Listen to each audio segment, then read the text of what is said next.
Welcome to this special series of Inspired By.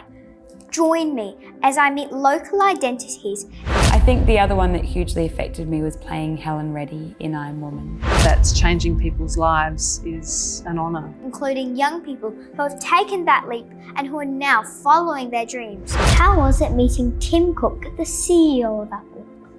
Did that trigger some of that stand-up comedy? You investigate.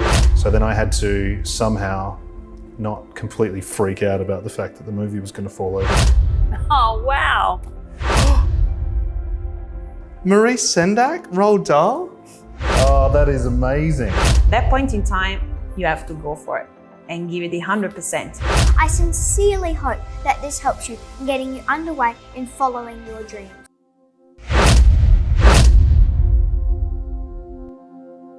Finegan Kruckemeyer, you're an Australian freelance playwright and internationally renowned playwright. Based right here in Adelaide, South Australia, you had 100 commissioned plays performed on 6 continents and translated into 8 languages, and you're so young to have achieved all of this. Thank you very much for taking the time to talk with me today. Love it. Thank you for having me, Isabella. It's really good. We are sitting here together at Carclew in this incredible historic mansion in North Adelaide.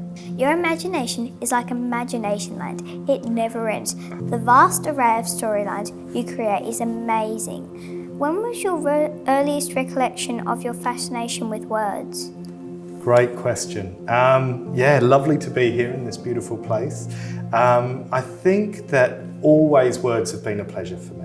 And early on, it was the idea of taking them in. I was a big reader and I loved getting lost in books and discovering what the stories were held in these volumes. And then slowly it became a notion of, well, maybe words are things that you can put out as well, that you can kind of offer up to the world and write in a story or a poem or maybe even a play. That came a bit later. But I was probably a bit younger than you. I think I started to learn how to read, and then I learned what to read, and then I think I learned why to read, the pleasure, and then I started to think about what to write pretty quickly. What authors did you really look up to? Yeah, cool. So I think I loved Edward Ardizzoni, who writes Tim to the Lighthouse, these real adventure books for kids. So they don't pull any punches. They're properly exciting, high-stakes stuff, but kids are the characters. Another one was Emile and the Detectives, which had a central character who leads a gang of kids to kind of catch a robber. And again, you know, it's written as children dealing with adult problems and being their own heroes. And then Maurice Sendak, who did beautiful picture books, really amazing. Yeah, and then I think from when I came to Australia when I was 8, suddenly I discovered like Alison Lester and her beautiful books. And so it's never really ended, but it started very early on, probably with books that were half pictures and half words, and then going from there. And Roald Dahl, as we just spoke about, so amazing. When did you discover that you had an innate ability to tell a story so successfully that now captures your rather vast audience, Finn? I don't really think I do have an innate ability in terms of it being any more so than anyone else does. Whenever I teach writing, I teach that everybody has the potential to be a writer if they want to. I think stories are things that exist in all of us and around all of us. And it's really a case of us having a passion for them and slowly learning how to capture them. But what I like is the struggle and the exercise of trying to work out how to tell a story that can convey the most information or maybe the most emotion, but with the fewest words and the most economy. You know, those great writers that you end up loving, that I end up loving and that I aspire to, you know, maybe write a little bit like one day, they can evoke whole worlds with not many words, and you just get lost in it. You just go on that journey of falling into the story. I think too often with words, we can decide what writing has to be or has to mean or the reason we're doing it. And what can get lost in that is just the ability to just play with writing, to just enjoy the experience of writing, like you were talking about with, you know, going into a story that at that moment you feel like you want to tell, and that's okay, whatever that is. And sometimes we can get so worried about, what effect will these words have, or will I get a good grade for these words, or am I good enough to write compared to other kids, that you can forget that passion and that pleasure. And for me, that is the thing that's always connected to words. So if there's any kid who worries about whether or not they're allowed to write, whether what they're writing is good enough, it just is for anybody who puts pen to paper or a finger to a keyboard. They have the permission to. They're going to create something wonderful. I feel a huge amount of compassion for teachers, because I think teachers are wonderful people who are encountering all of life and trying to assist people in all these ways. So I think definitely the issue isn't with the teachers and their energy and the amount of effort that they put into these children's lives. But in terms of the systems, of course, the larger a system gets, or the larger a school gets, it's easy to be a faceless child in quite a large crowd. And yeah, I honestly don't know. I wish there was an answer that came simply to me in terms of how kids can be given those opportunities to shine, or to be able to, I guess it's just the question being asked, to be able to say the thing that they're passionate about, whether that's fixing cars or working with wood or telling a story or catching a ball or designing a beautiful picture. Like it could be anything at all. And just the question being asked, which I feel like Mo is getting at his school, those questions are there already. And I think probably that's the most exciting and encouraging thing, that it starts with a rich question from somebody who really cares. I can see that, people aren't just looking at kids as having one kind of personality. They're discovering what that kid's interested in and what that one is. And if you feed that, like you said, at the right time early on. And my partner, Essie, she's always said that to me about, that's the aspect of me which has been very lucky, in that I realised it early. It doesn't matter what the field is, and I'm not a naturally gifted writer or anything, but I just knew my love straight away. And it just, like you said, it made me be able to jump ahead those few years, because I already knew what I was going to focus on.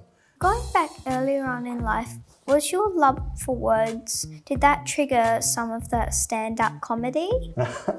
You've investigated. Yeah, definitely it did. So what I was doing was looking at different ways that language could convey feeling, could make people feel things and make it feel like a conversation. And so I wrote stories that people read, and I wrote poems that first people read but then I delivered. And then I got into doing stand-up, where you say something, and if the words are in the right order and the idea around the words is something that the audience associates with, they feel a response. They feel like it's their idea too, and they laugh because they know. And that's what comedy is, really. It's checking in with people about things they know but haven't thought of in that way. So that was a really fun few years. And then I discovered that plays, in terms of that exercise of making an audience feel and making it feel like a conversation, for me, out of any genre, writing film, writing books, writing stand-up, plays are the one that feel the most immediate and the most effective in that way. You can really, if the words are in the right order, if the scene or the character feels right, you can make a whole audience feel empathy, care for somebody else. And that's a lovely thing. The stories of, I used to go and do these gigs and some of them you'd come off the stage and just feel so exhilarated, it had just gone so well. And others, you would tell a joke that worked great the last night and it would just be silence. And you just have to sit in that silence. It was terrifying, but that was part of it, because it means every time you go up to do your next set, you don't know, is it going to be a good one or not? And it was, exciting stuff. What was probably the greatest learning part of that, having to sit in that silence? To always question the material that you're using, the words you're using, and also to acknowledge that there are no constants. Maybe that same sentence worked well yesterday, but tonight the environment, the mood, the context, me, them, something is different. And that's lovely to know that the world is an always changing thing. And so you can't rely on things always being the way they are. You have to kind of be open to life giving you new things every day or every night when you get on a stage, and I like that. So what I always do as an artist is think about the audience. I don't think about what I'm feeling so much. I think about what they might be feeling or what they might need to feel or not get the opportunity to feel very much. Maybe they've had a hard day before they came to that comedy gig and they need to laugh to relax, you know, to let the day out. It's like when you're in a theatre and they've documented this, everybody's heartbeats. If the play hits the right moment, everyone's heartbeats, they actually synchronise and they beat as one. It's the same when you're in a footy stadium and everybody's really invested in that moment where the game will go one way or the other. People are actually unified, you don't know it, but everyone you're standing amongst, they're all feeling the same thing, and that's powerful. When did you have your interest in acting to do with plays as well? I think it was an early thing because it was pretty early on I realised it wasn't for me, but I was trying to be, I think when you start doing anything, maybe you try to be really broad. So because I knew that I love theatre, I thought, okay, well, I'll try directing and I'll try acting, I'll try writing, and I'll see what becomes the pleasure. And pretty quickly I realised it was writing I loved. What was the series of events that led up to your first commission as a playwright? I had written stuff before and I'd put stuff on in terms of just, that thing of, groups of friends putting on a play because we had the time and we just wanted to try to tell a story. But then the youth theatre that I went to, which was called Urban Myth here in Adelaide in Unley, I think the artistic director had noticed that my love was moving towards words and writing the stories as opposed to telling the stories. And so it was very big and special for me when I was 19 years old, 19, 20, they commissioned me to write my first work, which was, this is crazy, I haven't thought of it, performed in this building. So my very first ever commission was When the Penny Drops, and it was performed in the ballroom, which is just over there. And that was the experience of then sitting in an audience, being paid to write, so it felt like a job, like something you could maybe do as an adult, and sitting in an audience and watching the audience respond to the words and watching the actors own the words and imbue them with their own power, and it was amazing. It was just, I knew at that moment that that was what I'd be doing. Can you tell us about that time when that counsellor that came to specialise with the youth gambling to do with When the Penny Drops, could you tell us about how he broke each of you down when he just got you to sit down? Sure. It was about pokie machine addiction, and I associated that with something that adults had to deal with because of whatever circumstance was going on in their life. But it turns out there's also a lot of teenagers involved, and that was why they gave me the commission. The company wanted to explore that, which was a great and meaty idea. And so, they very cleverly got in this counsellor, and we thought, okay, he's going to sit with us, a group of teenagers, the actors, the designer, the composer, me, the writer, and he's going to tell us about gamblers. And he didn't. He told us about ourselves, and it was beautiful. He went round the room and he just chatted with each of us. And we were all relatively comfortable people. I thought we were in a group of our friends. We felt pretty safe and pretty brave, but everybody has some part of them, that is given to happiness and given to sadness. And I think that's healthy. Everybody in the world should have all the emotions at their fingertips.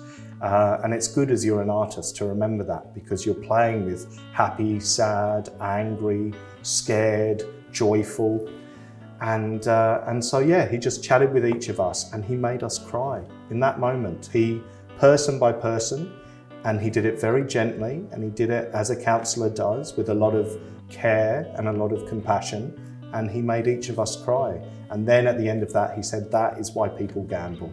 Not because of the machines, but because everybody has that feeling in them. And if you don't have a group of friends like we did, or you don't have something that makes you feel comfortable or that you can share, maybe you bottle that up.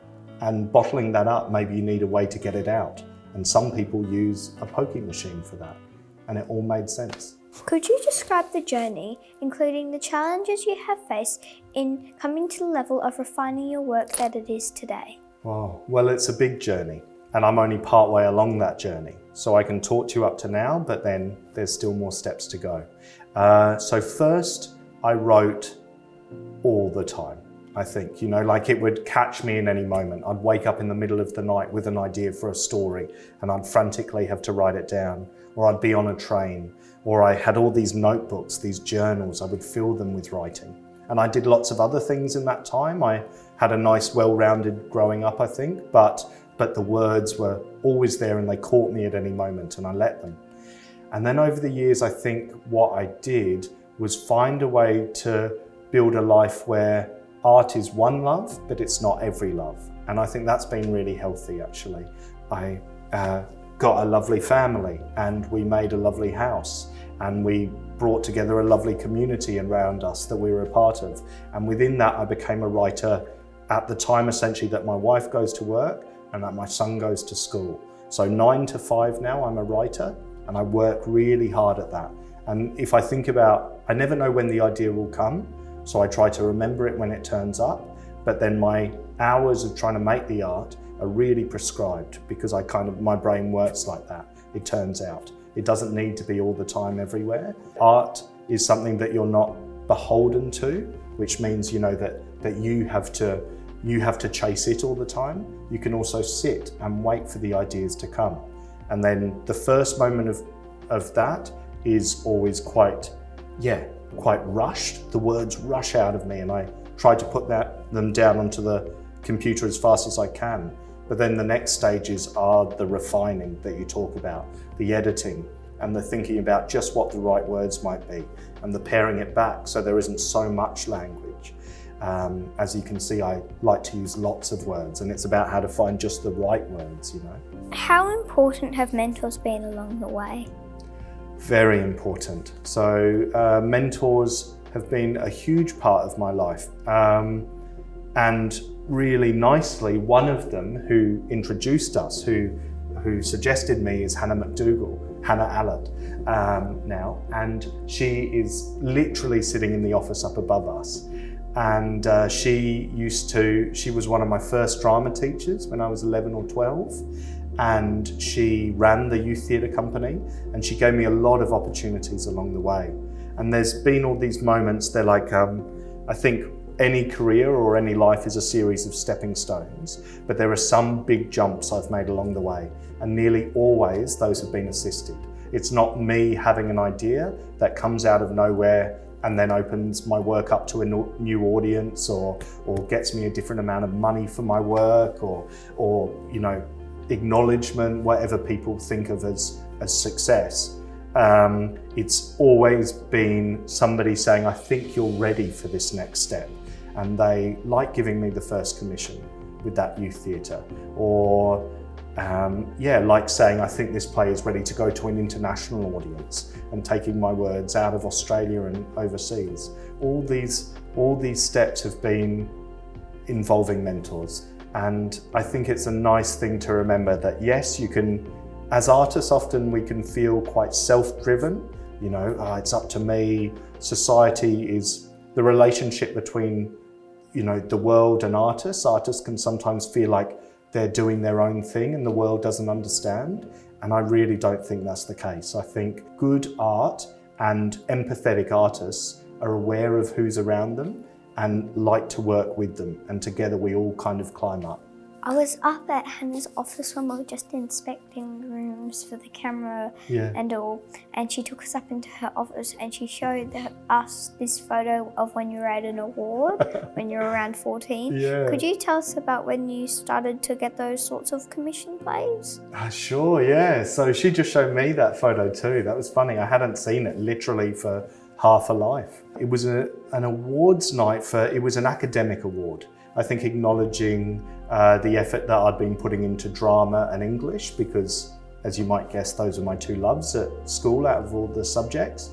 And so I was allowed to invite my family and a couple of friends. And it felt important to me, that thing you talk about with mentors, to invite Hannah and to invite my other friend Daisy, who was also a drama teacher that became a friend. And you know, these are people I'm still in contact with now and still love now. It's been a lovely enduring thing over 30 years. And yeah, so we went for this, what was meant to be a very formal ceremony where you get up and you shake hands and you get a certificate, but it was just so silly because Hannah is silly and Daisy is silly and my family is silly.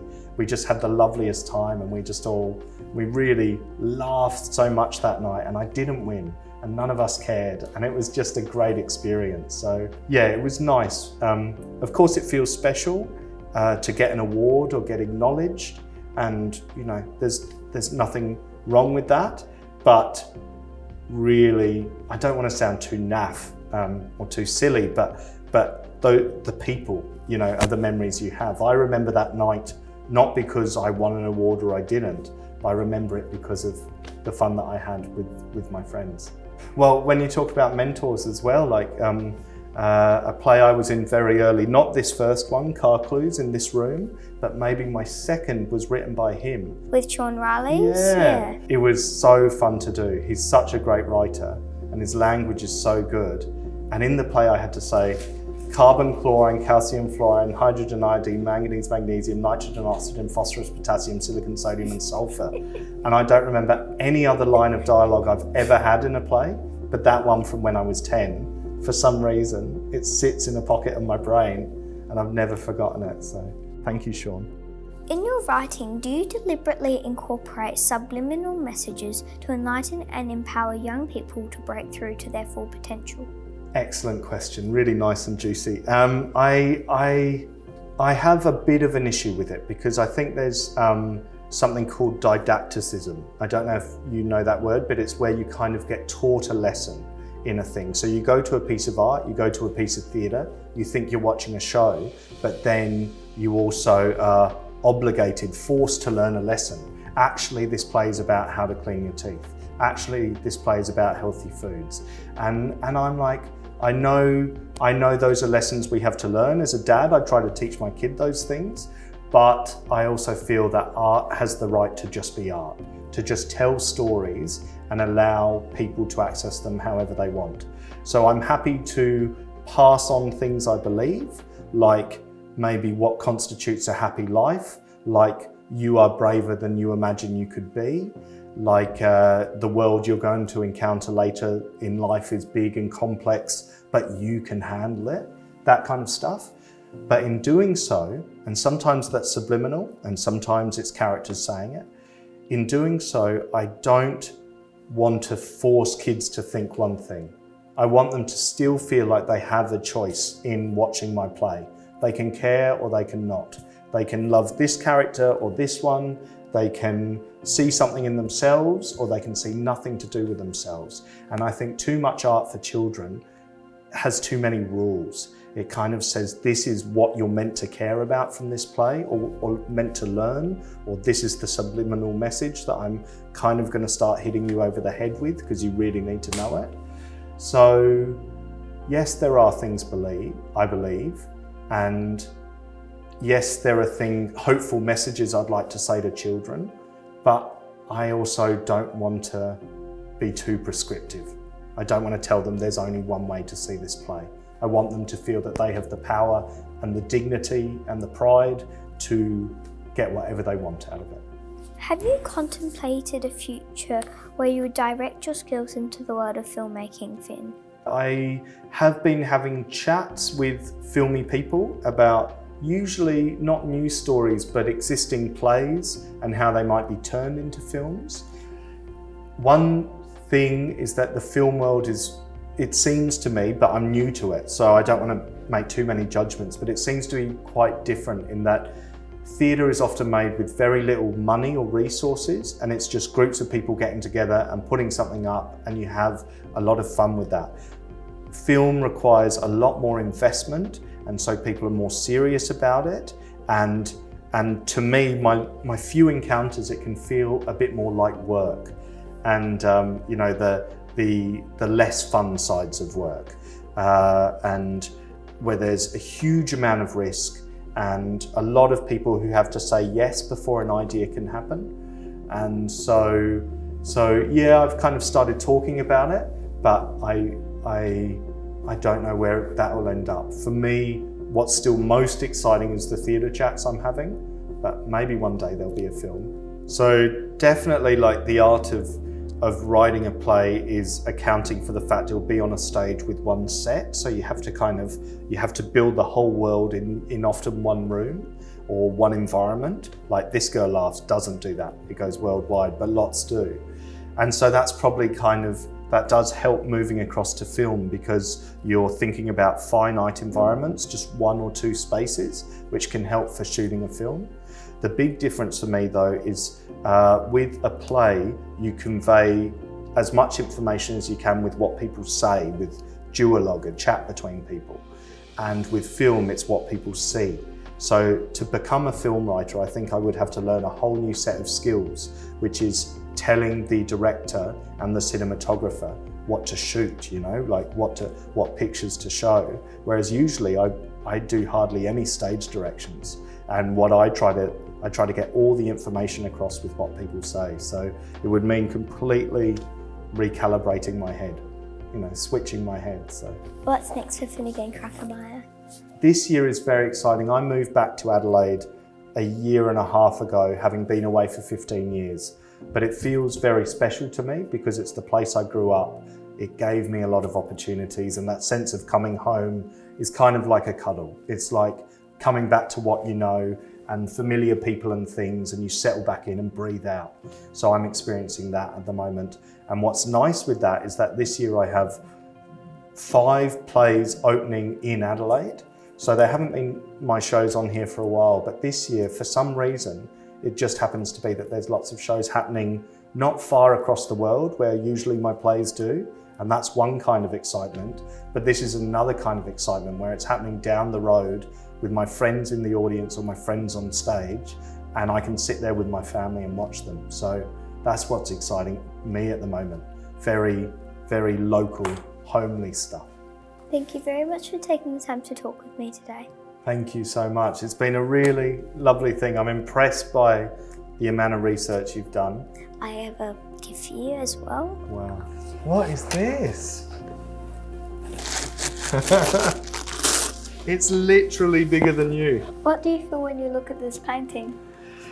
I feel overwhelmed by the density of the art, how much is going on. I find it amazing that you are so confident as an artist. I think that's the loveliest thing about it for me, the fact that you can put this down with that much colour and that much energy and that much going on, and know where everything should land, and know that it can get this wild and be right. I think that's amazing. I think you're a really, really good artist, and I think I'm a very, very lucky recipient. Thank you. That is amazing. Tim to the Lighthouse, Maurice Sendak, Roald Dahl. How has this been created? Emil and the Detectives?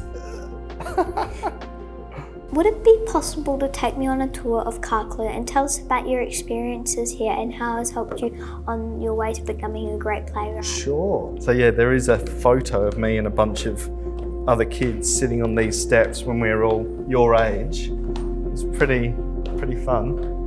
And every room had something going on.